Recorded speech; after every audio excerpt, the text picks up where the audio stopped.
Buenas noches, profesora, presente. Gracias. Atúncar, Buenas noches, profesora. Presente. gracias. Víctor Beldi. A ver, Profesora, buenas Juan. noches. Ah, ya, Marden también dijo presente. Ay, disculpen. Iba a ser la autoasistencia de todos. No. Listo. Víctor, Carol, buen día. Presente, profesora, Carol, buen día. Ya, gracias. Manuel Calderón, Presente, profesora. Buenas noches. gracias. Roberto Calla, Profesora, buenas noches. Presente. gracias. César Campos, Buenas noches, profesora, presente. gracias. Pedro Capristano, Profesora, el compañero dejó escrito en el chat. ah, ya, listo, gracias, muchas gracias. Miguel Córdoba, Presente, profesora. Buenas noches. gracias. Nelly Espino, Buenas noches, muchísimas profesora gracias. presente. Gracias. Rocío Gutiérrez, Rocío Gutiérrez, ya, Chao, gracias, sí. John Guamaní, Presente, profesora, buenas noches. Gladys Lescano, Buenas noches, profesora presente. Jael Mirano, Presente, profesora, buenas noches. gracias. Catherine Muñoz, Buenas noches, profesora presente. Juan Obando, Buenas noches, profesora, presente. gracias. Jonathan Pajuelo, Presente, profesora, buenas noches. Ana Paredes, Gerson Parodi, Presente, profesora. Buenas noches. Pascual Ramos, Presente, profesora. Buenas noches. gracias. Buenas noches. Cristian Romaní, Presente, profesora. Buenas noches. Jorge Sarmiento, Luis Simón, Gonzalo Suárez, Buenas noches, presente. gracias. Profesora, Kiara- buenas noches. Simón Collantes. Ah, ya, gracias. Kiara Tirado. A ver en el chat. Jorge, ya, muy bien, gracias. Kiara Tirado, no está. Miguel Velázquez, Buenas noches, profesora. Presente. gracias. Alan Zavala, Profesora, buenas noches, presente. gracias. Natalia, si está presente. Roxana Zuni, Buenas noches, profesora presente. gracias. Listo, ahora sí, cierro mi asistencia. Profesora, buenas noches. Quiero tirado presente. ¿Qué pasó? Llamé a la asistencia. Mi audio no sé qué pasó. Estaba intentando abrirlo, pero no daba. Ya, voy a ahorita marcar la asistencia porque ya no voy a volver a pasar asistencia, ¿ya? La próxima semana, ya el día martes, les voy a explicar el tema del trabajo grupal para que ustedes ya vayan coordinando entre cada grupo lo que van a sus tiempos, ¿no? Para que puedan elaborar el trabajo. Seguro que algunos de ustedes no sé, creo que hay una actividad que va a haber en algún encuentro de archiveros andinos, si no me equivoco, en el Cusco. Me imagino, no sé si alguno de ustedes va a ir a la pasantía. De repente algunos por motivos de trabajo no va a ir, pero ¿alguno de ustedes va a ir al Cusco?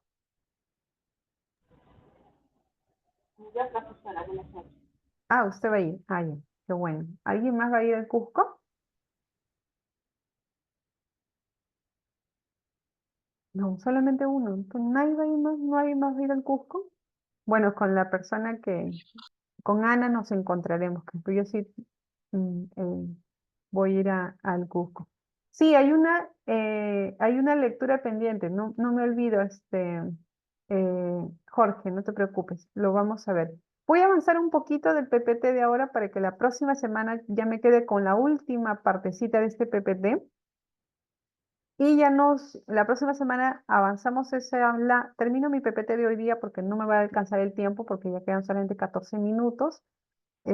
Hacemos la lámina que quedó pendiente de la clase anterior y les explico también un poco el trabajo grupal que van a realizar. Va a ser un poco más dinámico, vamos un poco a ver su creatividad de ustedes también. Y ya continuamos las siguientes clases con las láminas. Y habían dos temas que yo también les voy a incorporar, que era el tema de las filigranas y el tema de la escribanía. Y otro tema más que por ahí he visto que me parece que lo podría agregar como complemento ya para del curso. ¿Ya? Entonces voy a proyectar el PPT. Y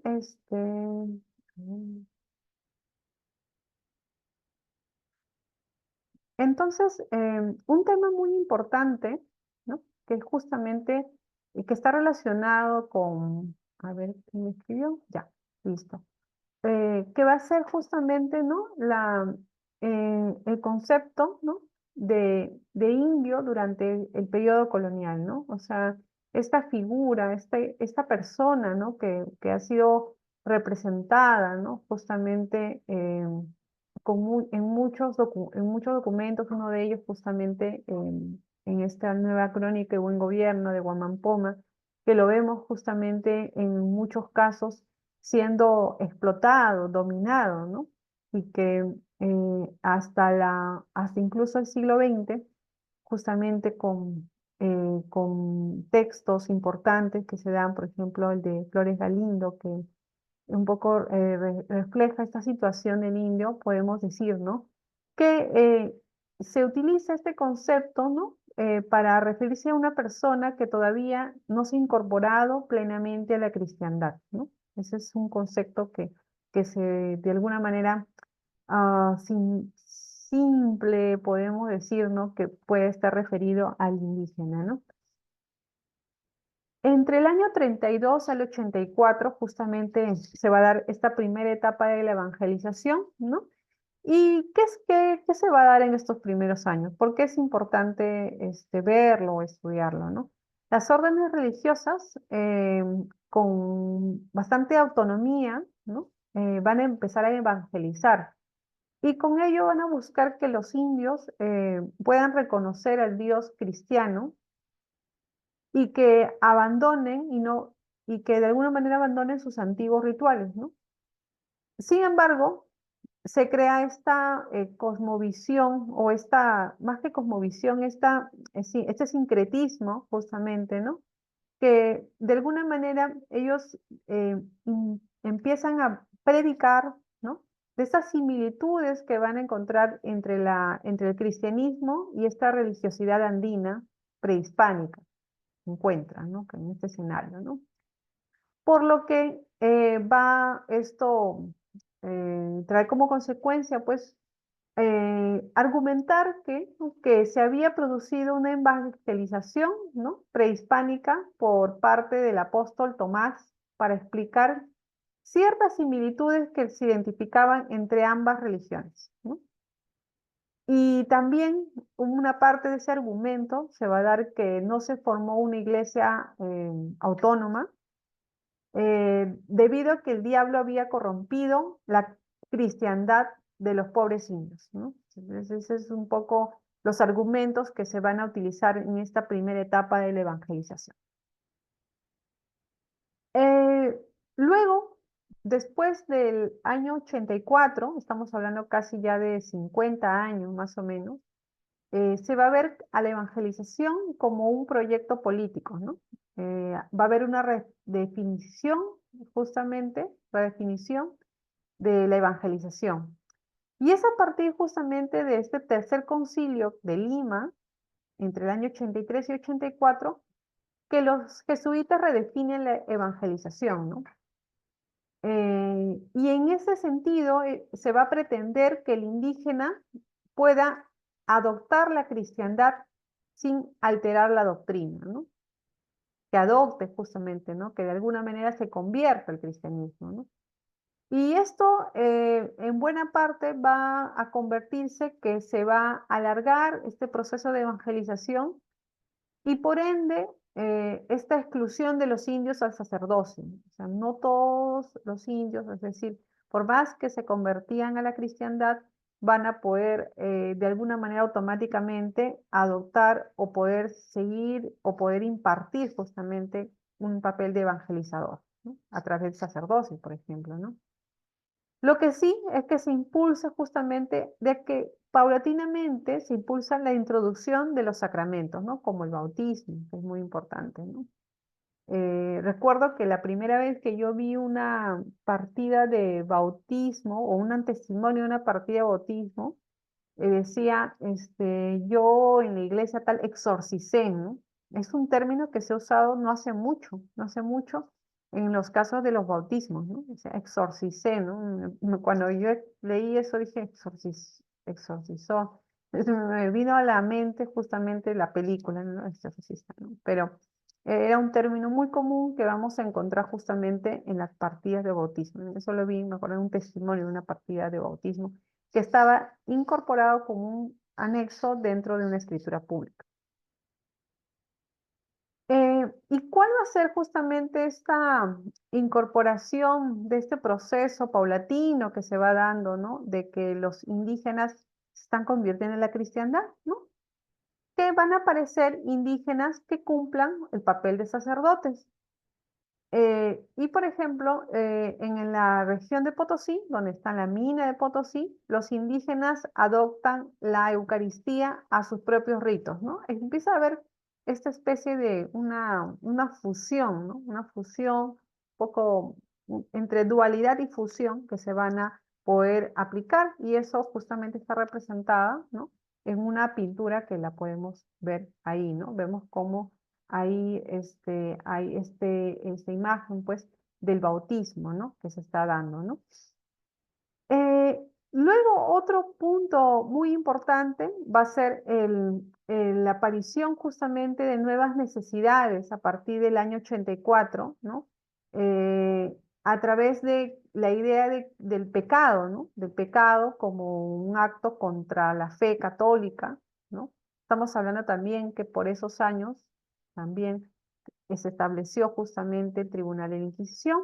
Sin embargo, vamos a toparnos contra esta otra realidad, ¿no? Que los españoles buscan asociar la idea del pecado a la adopción de ciertas sensaciones corporales, ¿no?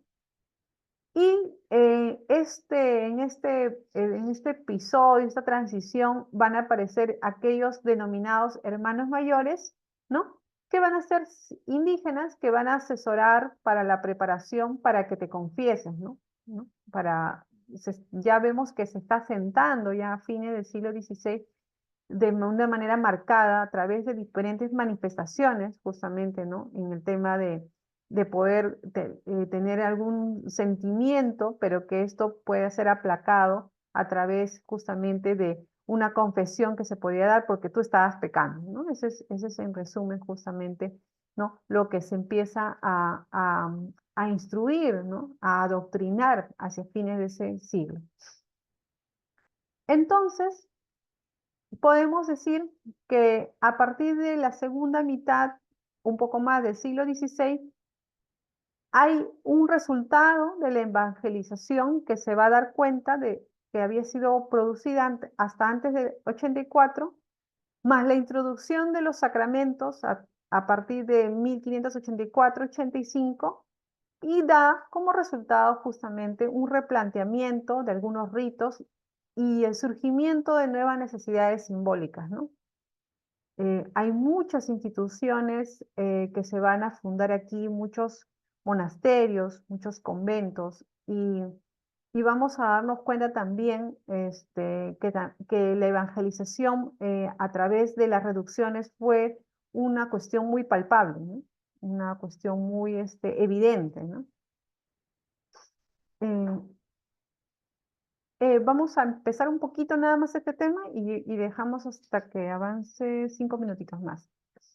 ¿Qué va a pasar ya en el siglo XVII, ya como para cerrar justamente ya este contexto del siglo XVI, ¿no? Se va a dar un poco, se va a dar la decadencia del Imperio Español y el empoderamiento de todos estas personas, de los denominados criollos durante el siglo XVII, ¿no?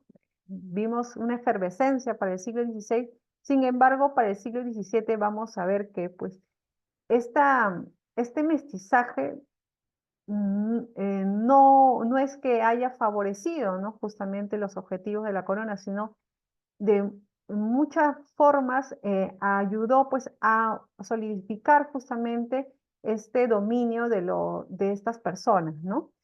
Entonces, esto se va a dar ejemplificado a través de la institucionalización del contrabando y altos dosis de corrupción que había en la Real Hacienda, nuestro Ministerio de Economía en ese entonces, ¿no? Que lo podemos denominar así. Luego también va a haber cierta reducción de las ganancias y va a ser necesaria justamente que muchos particulares puedan donar a ciertas causas, ¿no? Dentro de su acumulación de bienes, justamente pues para objetivos justamente de la corona, ¿no? Y esta recepción de donaciones era como un cambio, o sea, una especie de trueque, que yo de alguna manera pues dono algo, pero a cambio tengo que recibir algo. Y esta justamente se va a dar a través de la adquisición pues de algún poder, ¿no? Que se podía obtener, ¿no? Y eso lo podemos ver en documentos. Si bien podemos ver muchas donaciones en las escrituras públicas, vamos a ver en las cotas de poder a través de los cargos, ¿no? Y es un análisis que se tiene que hacer, ¿no? De repente, primero de los funcionarios o de los cargos que se empiezan a ocupar a través de la planilla virreinal o planilla de los funcionarios virreinales, y cuánto estos personajes habían acumulado pues en determinado tiempo, ¿no? Esa es parte justamente del análisis que se llega, ¿no?